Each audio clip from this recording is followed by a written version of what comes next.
O Ciência Suja tem o selo da Rádio Guarda-Chuva. Jornalismo para quem gosta de ouvir.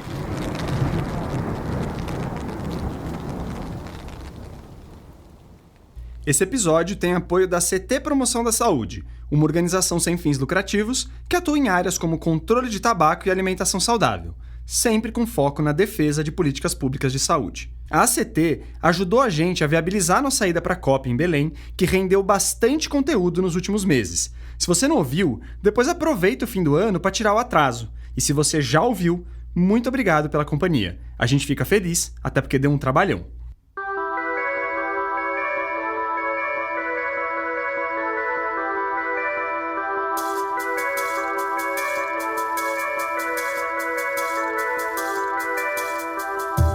Nos últimos meses, a gente fez chamadas especiais com a temática ambiental.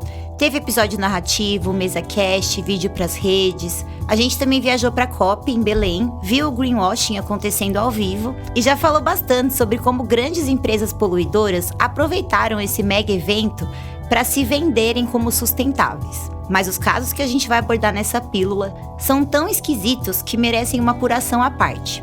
No meio de tanta empresa do agronegócio, mineradora, produtora de combustíveis fósseis, tinha 3 setores que também estavam lá propondo soluções que podem até ter passado despercebidos. São o do tabaco, o do refrigerante e o do álcool. A Philip Morris, uma das principais produtoras de cigarro do mundo, participou ativamente da Blue Zone, que era a área mais importante da COP, onde aconteciam as negociações de fato. Ela tinha representante em painel, era parte de uma caravana do Conselho Empresarial Brasileiro para o Desenvolvimento Sustentável e tinha até lobista dela integrando a delegação brasileira. Já a Ambev, a maior empresa de bebidas do Brasil, patrocinou o pavilhão da Confederação Nacional da Indústria, também na Blue Zone. E perto das docas, a principal zona turística de Belém, ela estava apoiando o espaço temático do Guaraná Antártica, com venda de comidinhas locais e distribuição grátis de refri. Eu e o Pedro, aqui do time, inclusive tomamos um tacacá e ficamos de boa por lá. E na AgriZone, o Pedro também viu a presença do grupo japonês Asahi, que produz diversas cervejas. Mas afinal, o que cigarro, refri e álcool tem a ver com a COP30? E por que essas empresas gigantes estão preocupadas em marcar uma presença positiva na discussão sobre clima? Eu sou a Clé Pinheiro e esse é o Ciência Suja, o podcast que mostra que em crimes contra a ciência, as vítimas somos todos nós.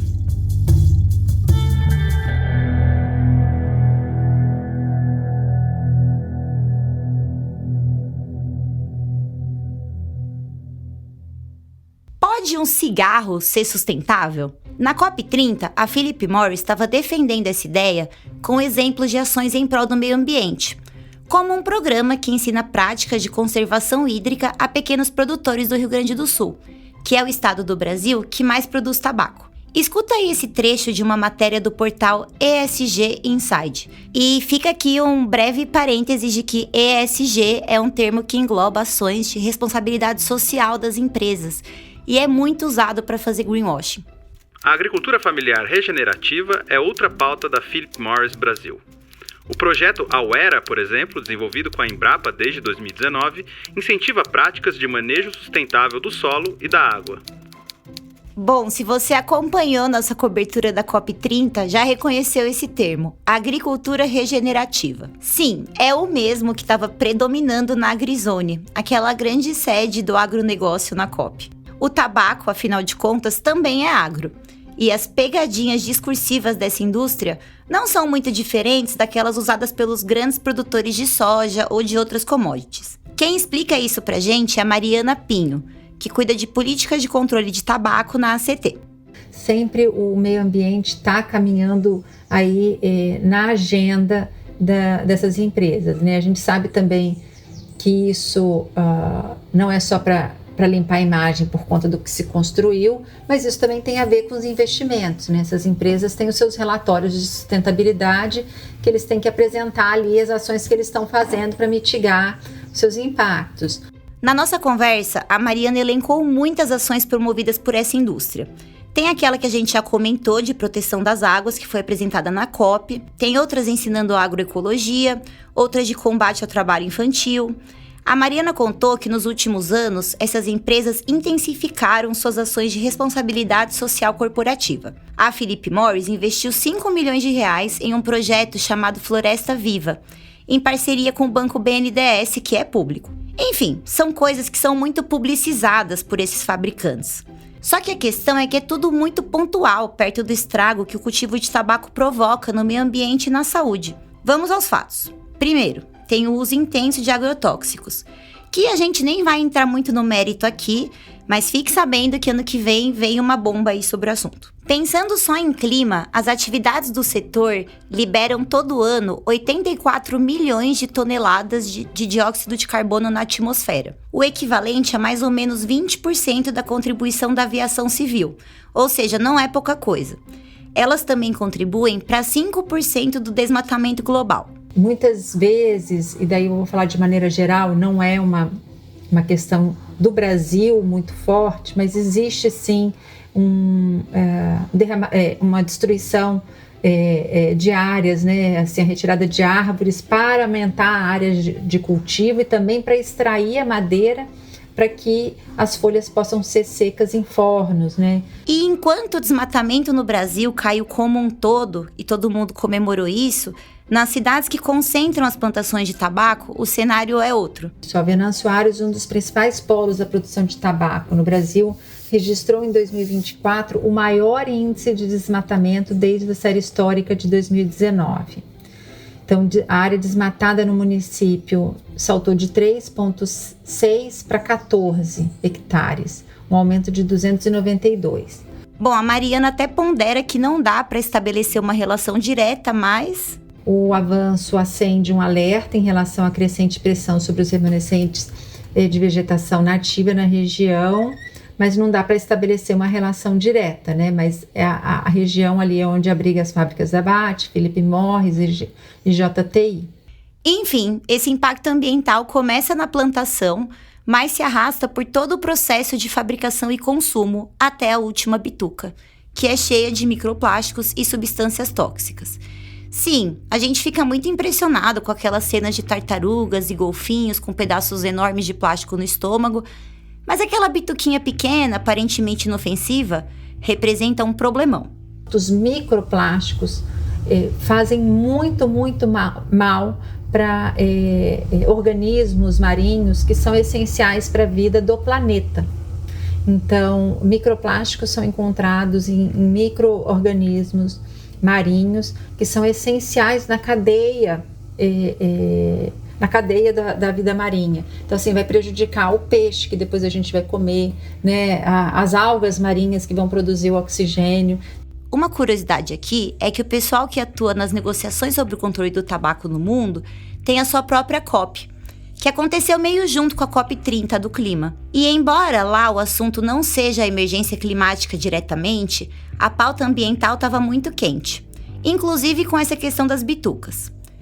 Uma comitiva não oficial de lobistas e políticos pró-tabaco circulou por lá falando sobre o assunto.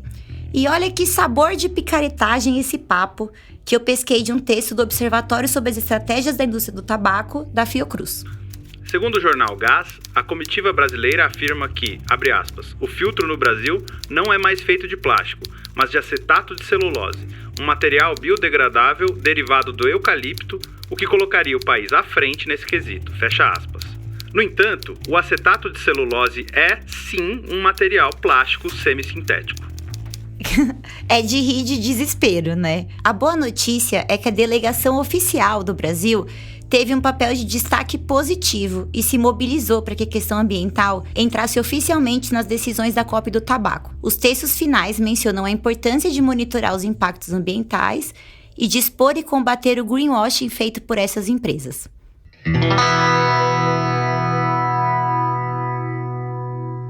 Quando a gente acrescenta a esse cenário todo o dano à saúde, a coisa fica ainda mais feia. Eu tô falando de mais de 170 mil mortes atribuíveis ao tabaco no Brasil todos os anos, sem falar das inúmeras complicações de saúde. A cada R$1 de lucro da indústria do tabaco, o Brasil gasta R$5 com doenças associadas a ele. Juntando essas duas pontas, Parece até meio óbvio afirmar que umas ações isoladas não dão conta de reduzir esses danos. Se eles fossem tão eficazes nesses projetos, como eles são na produção da dependência, a gente não teria esses problemas que a gente tem enfrentado, né? É por isso que a ACT começou a trabalhar com o conceito de duplo impacto. E isso vai para outras áreas da atuação dela, aliás. O duplo impacto, ele veio justamente da gente mostrar o impacto para além da saúde dos produtos nocivos à saúde, né? Assim, que eles não só fazem mal à saúde, mas também fazem mal ao meio ambiente. E daí, quando eu falo dos produtos nocivos, eu estou falando do álcool, do tabaco, dos ultraprocessados, bebidas adoçadas, né? Assim, principalmente desses que estão aí relacionados às doenças crônicas não transmissíveis. Pode acreditar que a cervejinha tão presente no cotidiano do brasileiro também tem relação com a crise ambiental. Mas quem vai falar mais sobre isso pra gente, para dar uma folguinha pra Mariana, é a Laura Cury. Ela é coordenadora do projeto de controle do álcool da ACT. Só para te trazer aqui alguns dados, para produzir 1 litro de cerveja, você deve ter visto na nossa campanha, a gente precisa de quase 300 litros de água, né? São 298 litros de água. Para produzir vinho, é o dobro ou até mais, né? Então, a gente tem estimativas que mudam bastante, mas entre 500 e 900 litros de água para 1 litro de produção de vinho. A Laura explicou que o uso intenso da água é a principal preocupação em relação a essa indústria. E não é só uma questão de quanta água se usa, mas do que acontece com a água que sobra depois. Porque esse resíduo é um líquido cheio de compostos tóxicos, que contaminam a fauna e os cursos d'água nos locais de fabricação. E tem também o impacto na poluição do ar. Também é uma pegada de carbono bem alta e subestimada, porque geralmente a gente fala mais de água mesmo, porque a gente tem mais certeza assim, dos dados, mas eu estava olhando aqui para a nossa conversa, que uma garrafa de vinho ela pode gerar mais de 1 quilo de CO2, o destilado é o dobro, ou mais do dobro, chegando a quase 3 quilos de CO2. Se a gente fizer uma conta de padaria aqui, baseada na estimativa de quanto cada brasileiro toma de vinho ao ano, que são mais ou menos 3,5 garrafas, a gente está falando de 700 toneladas de CO2 por ano só de pegada de carbono de vinho. Já uma cerveja de latinha com 355 ml gera a mesma poluição de um carro movido a gasolina percorrendo 1,3 km. Enfim, essas comparações têm limitações, mas realmente tem um monte de números do tipo em estudos. E, ao mesmo tempo, as principais cervejarias do mundo prometem se tornar carbono zero nos próximos anos. São propagandas que mostram, olha como nós somos boazinhas e preocupadas com o meio ambiente, mas que, mesmo que faça alguma coisa, essa alguma coisa, vamos supor, a gente vai reflorestar uma área.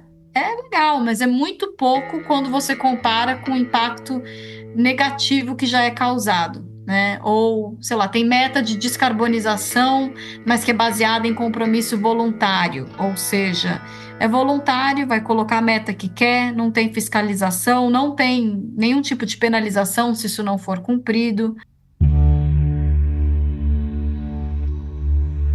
E a indústria do álcool também contribui para a crise do plástico. Você vai ouvir a Laura de novo, mas repara aqui que ela vai juntar a indústria do álcool com a dos refrigerantes e de ultraprocessados. Até porque algumas dessas empresas fazem tudo isso mesmo, né? Nesse trecho, a Laura estava mencionando que a Coca-Cola é a principal poluidora plástica do mundo, segundo o relatório do movimento Break Free from Plastic. Aliás, a indústria de ultraprocessados de uma geral, né? Coca, acho que primeiro, Nestlé em segundo, PepsiCo em terceiro, mas gigantes da indústria do álcool, como a parte internacional, né, da Ambev, a AB InBev, a Heineken, a Carlsberg, eles também estão entre os principais poluidores plásticos do mundo. E na Europa, a Heineken é a terceira maior poluidora. Para disfarçar, essas empresas dizem que investem na reciclagem. Só que na prática, menos de 10% do plástico no mundo é reciclado. E não está rolando uma tendência de aumento nesse número, não. Então, a enorme maioria do plástico vai parar mesmo em aterro, rio, mar, rua, campo. Na verdade, tem microplástico até no ponto mais profundo do oceano, a Fossa das Marianas, e no Pico do Everest. Ah, e vale dizer que a Coca-Cola também marcou presença na COP30, patrocinando um programa de capacitação dos moradores de Belém para atuar no turismo e dando aulas de inglês. Qual que é o problema ou por que não adianta fazer um projeto como esse com o modelo de negócio que essas empresas têm, né? As práticas das empresas, de maneira geral, elas têm que...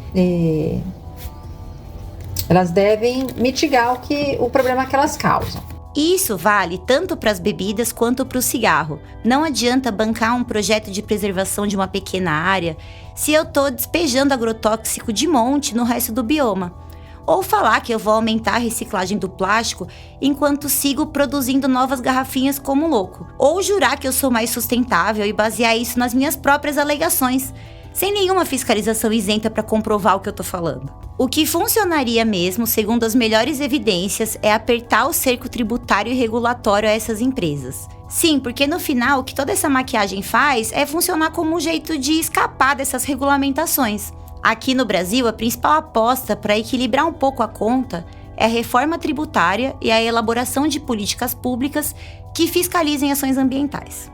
Que a gente precisa ter metas absolutas de redução plástica, que precisa proibir ou tributar plástico de uso único, aliás, a própria tributação da bebida alcoólica, como está colocada dentro da reforma tributária, vai ter um imposto seletivo para incidir sobre produtos que fazem mal à saúde, ao meio ambiente, que é o caso da bebida alcoólica. Isso em si também já ajudaria, porque se você diminui consumo, você também diminui produção, né? Então, você já ajudaria. A indústria do tabaco e das bebidas hoje se valem de benefícios fiscais e escapam do custo que seus produtos causam para a saúde pública e para o meio ambiente. Se a ideia é realmente reduzir esse duplo impacto, pagar mais impostos é o começo de uma saída. Trocando em miúdos, elas têm que colocar a mão no bolso e compensar para a sociedade pelo menos um pouco dos prejuízos causados por elas nos últimos séculos.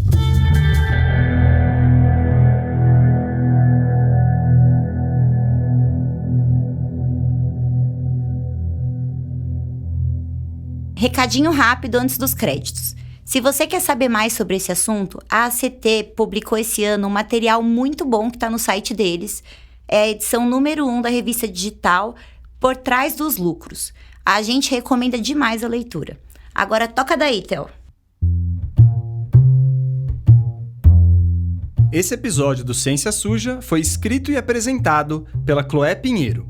A edição, trilhas, mixagem e masterização são do Felipe Barbosa. A gravação aconteceu no estúdio Tiranossom. Ricardo, obrigado por mais um ano, meu caro. O roteiro foi editado por mim, com o apoio do time todo do Ciência Suja. Além do apoio da CT para esse episódio, o Ciência Suja é financiado pelo Instituto Serrapilheira, que fomenta a pesquisa e a divulgação científica no Brasil. E é isso, gente. Agora o Ciência Suja vai fazer uma pausa nas produções, mas entre janeiro e fevereiro a gente já tá de volta. Boas festas!